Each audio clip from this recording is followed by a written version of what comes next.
श्रोताओं नमस्कार। आकाशवाणी वाराणसी से मैं चंदन कुमार सिंह। श्रोताओं, अंतरिक्ष रहस्यमयी है और पूरे ब्रह्मांड की उत्पत्ति का रहस्य यहाँ छिपा है। विश्व की महाशक्तियां अंतरिक्ष के इन्हीं रहस्यों को ढूंढने के लिए अंतरिक्ष में कई शोध कार्यक्रम चला रहे हैं। हमारा देश भारत भी पीछे नहीं है। शोध के कई विषयों में भारत संपूर्ण विश्व का नेतृत्व कर रहा है। तो भारत की आजादी के बाद से शुरू इस सफर में भारत क्या कुछ कर चुका है, क्या कुछ कर रहा है और क्या कुछ करने वाला है, यानी अंतरिक्ष में भारत का सफर, इस विषय पर विस्तार से चर्चा करने के लिए हमारे स्टूडियो में उपस्थित हैं प्रोफेसर अभय कुमार सिंह। आप काशी हिंदू विश्वविद्यालय में भौतिकी विज्ञान विभाग में कार्यरत हैं। सर, हमारे स्टूडियो में आपका स्वागत है। धन्यवाद चंदन जी। सर, इस विषय को हम शुरू करें। मेरा सबसे पहला सवाल आपसे यह है कि अंतरिक्ष में भारत का पहला कदम यानी अंतरिक्ष अनुसंधान कार्यक्रम की शुरुआत कब हुई सर? चंदन जी, आप जैसे जानते हैं कि भारत में अंतरिक्ष कार्यक्रम की शुरुआत जो है डॉक्टर विक्रम साराभाई की संकल्पना है। उन्होंने अंतरिक्ष कार्यक्रम की शुरुआत की थी, इसीलिए उनको अंतरिक्ष कार्यक्रम का जनक भी कहा जाता है। उन्होंने उस समय के तत्कालीन प्रधानमंत्री श्री जवाहरलाल नेहरू के साथ 1961 में अंतरिक्ष अनुसंधान कार्यक्रम की शुरुआत की और 1962 में डॉक्टर साराभाई की स्थापना में एक अंतरिक्ष अनुसंधान समिति का गठन हुआ जी। तो इसी गठन के द्वारा 21 नवंबर 1963 को केरल के निकट तिरुवनंतपुरम में थुम्बा में पहला जो है भारत ने अमेरिका से रॉकेट लेकर उसका रॉकेट का सफल परीक्षण किया था जी। इसके बाद 15 अगस्त 1969 को भारतीय अंतरिक्ष अनुसंधान इसरो जो कि बहुत ही भारत का सफल संगठन है, उसका गठन किया गया और इसके प्रथम अध्यक्ष जो है विक्रम साराभाई को ही बनाया गया।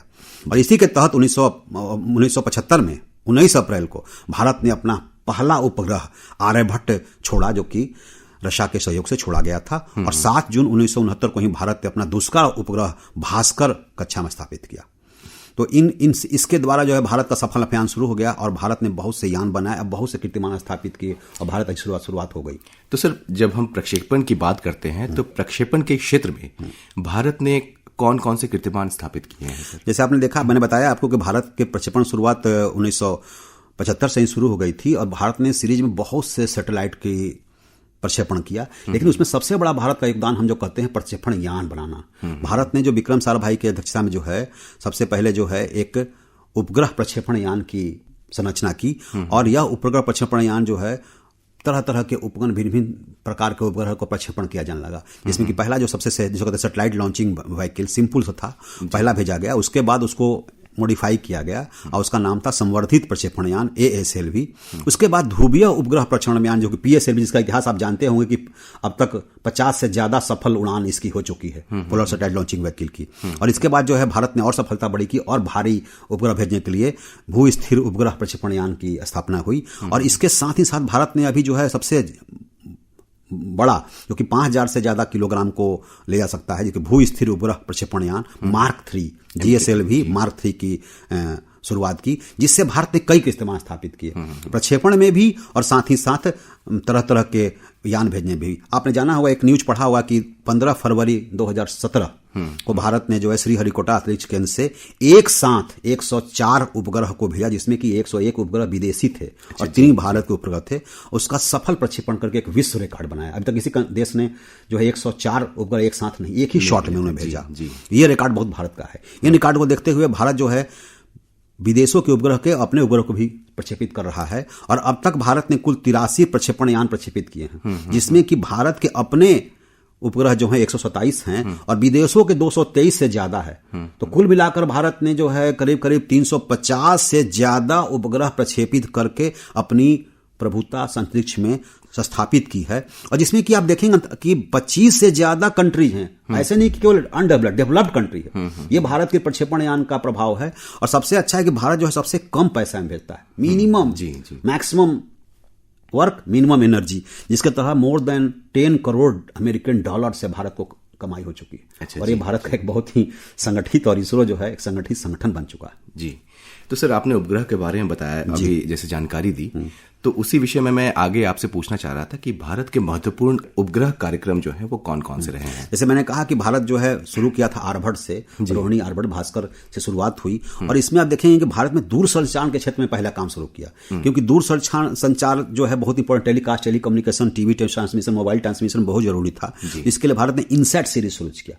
और इंसर्ट सीरीज जो है हर 2 साल पे एक नया series, insert 1, insert 2, insert 3, insert 3 P1, insert P1, insert P2, series of insert series अभी तक वो चल रहा है प्रोग्राम, और सबसे सफल प्रोग्राम इंसर्ट सीरीज कहते हैं। इसके भारत देखा कि रिमोट सेंसिंग एक, जिसमें कि हम अर्थ को ऑब्जर्वेशन लेते हैं, पृथ्वी का ऊपर से ऑब्जर्वेशन लेते हैं। इसके लिए भारत ने Indian remote sensing satellite series शुरू की। IRS-1A, IRS-1B, IRS-1C, IRS-P1 और IRS सीरीज बाद में कार्टोसैट और रिसोर्स सेट, रडार सेट, तो ये एक सीरीज भारत ने स्थापित कर दिया है और अपनी प्रभुता स्थापित कर ली है। फिर देखा गया कि नेविगेशन में हम लोग पहले जीपीएस पर डिपेंड करते थे, अब भारत ने अपना जो है regional, Indian regional navigation satellite system जो है, भारतीय नेविगेशन सैटेलाइट सिस्टम की, और 7 सैटेलाइट छोड़कर अब भारत अपना आत्मनिर्भर हो गया है। भारत नेविगेशन में अपना आत्मनिर्भर हो गया। भारत के जितने एविएशन प्रोग्राम है, जितने नेविगेशन प्रोग्राम उस पर डिपेंड कर रहे हैं। और सबसे महत्वपूर्ण भारत ने उपलब्धि हासिल की जब भारत ने चंद्रमा पे प्रभुता स्थापित कोशिश की, और चंद्रयान 1 मिशन जो 2008 में सफलतापूर्वक प्रभावित किया। फिर भारत ने चंद्रयान 2 भी किया। ठीक है, इसमें थोड़ी सी असफलता हमें मिली, लेकिन फिर भी जो है हमारे वैज्ञानिकों का कहना है कि 70% से ज्यादा सफलता हमें मिली चंद्रयान 2 में। फिर शुरू हुआ दूसरे ग्रह में जाने का, अपना ग्रह हो गया दूसरे ग्रह में जाने का, जिसमें कि मंगलयान मिशन 25 सितंबर 2014 को मंगल मिशन जो है बहुत ही सफल है। और ये मिशन बनाया गया था 1 साल के लिए, और जान के आश्चर्य हुआ कि आज जो है 9 साल होने के बाद भी ये सफलतापूर्वक कार्य कर रहा है, और बाइटिंग कर रहा है। बहुत से जानकारियां, बहुत से अनुभव और बहुत से मंगल के बारे में सफलतापूर्वक जानकारी दे रहा है। और इसके बाद भारत ने देखा कि बहुत से अंतरिक्ष जो है डिस्ट्रक्टिव काम करते हैं, तो उसके लिए भारत ने शक्ति अभियान मिशन लगाया।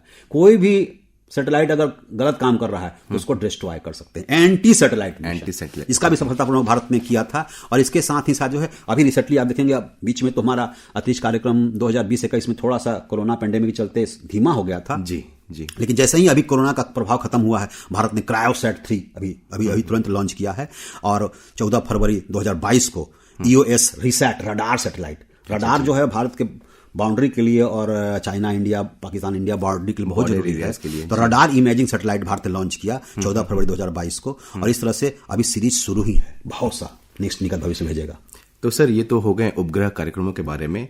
तो अभी वर्तमान में भारत और कौन कौन से कार्यक्रमों पर कार्य कर रहा है सर, इसके बारे में अगर थोड़ा बता पाएंगे। अब देखेंगे, जैसे अभी भारत ने काफी करीब 7 मिशंस अभी प्लान किए हुए हैं। 2022 तो सबसे इंपॉर्टेंट ईयर है। 22-23 में महत्वपूर्ण भारत मिशन चलेगा, जिसमें कि भारत के सबसे इंपॉर्टेंट और बहुत ही हमारे प्रधानमंत्री मोदी जी का प्रोग्राम है चंद्रयान 3। उनका ये प्रेस्टीज मिशन है चंद्रयान 3, जिसमें कि इसकी प्लानिंग अगस्त 2022 में प्रस्तावित है, जिसमें कि सॉफ्ट लैंडिंग, आपने कहानी सुना होगा किस तरह से हार्ड लैंडिंग हो गई थी, तो सॉफ्ट लैंडिंग टेस्टिंग हो रही है। और ये चंद्रयान मिशन जो है अगस्त में शुरू होगा, जिसमें कि एक लैंडर भी होगा, एक रोवर रोबोटिक मिशन भी होगा। तो ये मिशन बहुत ही है। इसके बाद आदित्य मिशन, सूर्य को छूने की चाहत जो हमेशा रहती है भारत में, हमेशा सूर्य को हम लोग देवता भी मानते हैं, जिसमें कि आदित्य L1 मिशन एक अगला मिशन है, जिसका कि सितंबर या अक्टूबर के बीच में प्रस्तावित है। और सूर्य का सतह की जानकारी, सूर्य में आने वाले जो सोलर फ्लेयर और सोलर ऑब्जर्वेशन होते हैं उसको करने के लिए आदित्य मिशन है। और इसके बाद जो है भारत सोचता है कि हम जब मंगल पे चले गए तो भारत का दूसरा सिस्टर प्लैनेट कौन है, तो शुक्र ग्रह है। तो शुक्र ग्रह का भी भारत प्लान बना रहा, और शुक्रयान भारत में प्रस्तावित है, जो कि 2024 में प्रस्तावित है, शुक्रयान होगा। इसके बाद फिर मंगल 2 मिशन भी है, जो कि 2024 में है। तो ये इसमें भी लैंडर और रोवर की बात है कि मंगल पे पानी की खोज की जाए, मंगल पे जीवन की खोज की जाए। और इसके बाद भारत अपना एक सैटेलाइट लॉन्चिंग व्हीकल, छोटा जो कहते हैं स्मॉल सैटेलाइट लॉन्चिंग व्हीकल, क्योंकि अब देख रहे हैं कि आजकल जरूरत क्या है, नैनो सैटेलाइट, माइक्रो सैटेलाइट, छोटे छोटे सैटेलाइट, बड़े बड़े इंस्टीट्यूट सैटेलाइट बना रही है भारत में, प्राइवेट संगठन भी आ गई हैं। तो छोटे सैटेलाइट जो बन रहे हैं, SSLV जो है स्मॉल सैटेलाइट लॉन्चिंग व्हीकल बना रही है, जिसमें कि 500 किलो के भी सैटेलाइट जो है पोलर ऑर्बिट में स्थापित किया था। तो ये जो हमारे 2 साल का भारत का अंतरिक्ष का प्रोग्राम है। और भारत जो है, अब आप सुनेंगे कि एक बहुत ही इंपॉर्टेंट मिशन है गगनयान। जी, उसी विषय पे मैं आना चाह रहा था सर। जी कि भारत का जो मानव अंतरिक्ष उड़ान कार्यक्रम है वो क्या है सर, जो गगनयान की बात आप सुने होंगे कि मानव तो हमेशा चाहता है कि अंतरिक्ष में जाए, और बहुत भारत भी उसमें प्रयास करते रहा है जी। जो रशिया के सहयोग से 3 अप्रैल 1984 को भारत के सुप्रसिद्ध वैज्ञानिक राकेश शर्मा जी को अंतरिक्ष यान में भेजकर अंतरिक्ष में भारत ने बहुत से सफलपूर्वक मिशन किए थे। लेकिन अब अपना भारत प्रोग्राम बनाना चाहता है, जिसके लिए हमारे माननीय प्रधानमंत्री जी का मानव मिशन जो है गगनयान, इसमें गगनयान 1 मिशन जून 2022 में जस्ट अभी होगा, जिसमें कि पहले अनमैन्ड भेजेंगे। तो अनमैन्ड मिशन भेजेंगे, जिसमें कि आदमी के बिना रोबोट, एक भारत ने रोबोट बनाया जिसका नाम रखा व्योमनॉट। व्योमनाथ जी। तो पहला जो है रोबोटिक मिशन जाएगा वो गगनयान 1 में, फिर गगनयान 2 जाएगा 2023 में जो सेकंड टेस्ट होगा, और गगनयान 3 फाइनल जो है मिड 2023 में 3 मेंबर क्रू के रूप में, जिसमें कि एक लेडीज भी होगी। इन लोगों का चयन हो चुका है, 6 लोगों का चयन हो चुका है और इसकी टेस्टिंग चल रही है। और 2023 में भारत का बहुत ही इंपॉर्टेंट मिशन जो है मानव मिशन गगनयान जाने की संभावना है। जी, ये सब तो विभिन्न कार्यक्रमों के बारे में चर्चा हो गई सर। आगे मैं आपसे जानकारी लेना चाह रहा था कि भारत में अंतरिक्ष के क्षेत्र में निजी क्षेत्रों की क्या भागीदारी रही है, इस विषय पे कुछ कार्य हो। जैसे आप देख रहे हो कि आजकल जो एलन मस्क का नाम आप सुन रहे हैं, जो कि सबसे धनी आदमी हो गए हैं, तो वो अंतरिक्ष में निजी प्रोग्राम शुरू किया अमेरिका में। उनको देख करके भारत के भी वैज्ञानिक इसमें लग गए, भारत की इंडस्ट्रीज भी लग गए हैं। तो भारत के प्रधानमंत्री मोदी जी ने इसके लिए एक भारतीय अंतरिक्ष संगठन की स्थापना की है। यह एक निजी संस्था है, 11 अक्टूबर 2021 को स्थापना हुई, जिसमें कि प्राइवेट सेक्टर और इंडस्ट्री और इसरो तीनों को मिलकर के, तो भारत के सरकार और भारत निजी क्षेत्र की भागीदारी से दूरसंचार, इंटरनेट, मौसम, आपदाओं की जानकारी, अंतरिक्ष शोध के क्षेत्र में भारत जो है अपार संभावनाएं तलाश रहा है। और इसमें बहुत सी कमाई होने की भी संभावना है और बहुत से रोजगार मिलेंगे, बहुत से स्टार्टअप यंग, हमारे भारत मोदी जी का ये बहुत ही प्लान है कि स्टार्टअप आए, तो बहुत से स्टार्टअप को मान्यता दी जा रही है कि आप लोग आइए और आप लोग अपना रॉकेट बनाइए, अपनी लॉन्चिंग कीजिए, और सफलता मिल रही है। आपको विश्वास नहीं होगा कि मोर देन 100 से ज्यादा स्टार्टअप्स की रजिस्ट्रेशन हो चुकी है और अच्छा काम कर रहे हैं। और आशा करते हैं कि भारत जो है अपना निजी क्षेत्र में भी बहुत अच्छा सफल निश्चय रहेगा। तो सर, चलते चलते आप हमारे श्रोताओं को भारत का अंतरिक्ष में जो योगदान रहा है उस विषय पर आप उनको क्या बोलना बताना चाहेंगे? हम तो यही कहें कि भारत के अंतरिक्ष में कदम बहुत ही अच्छे से चल रहे हैं और भारत काफी सफलतापूर्वक, और हमारे माननीय मोदी जी के अध्यक्षता में भारतीय अंतरिक्ष मिशन बहुत ही सफल है। इंडियन स्पेस रिसर्च ऑर्गेनाइजेशन के अध्यक्षता में भारत है, जिसके हमारे डॉक्टर सुदर्शन जी अच्छा काम कर रहे हैं, और हम आशा करते हैं कि भारत अंतरिक्ष के बहुत ही आगे जाएगा। और 3 अग्रणी संस्थाओं में भारत का नाम आ चुका है और आगे हम पहुंचने की संभावना रखते हैं। तो सर, आपने हमारे साथ इतनी सारी जानकारियां साझा की, इसके लिए आपका बहुत बहुत धन्यवाद। धन्यवाद चंद्र जी, धन्यवाद।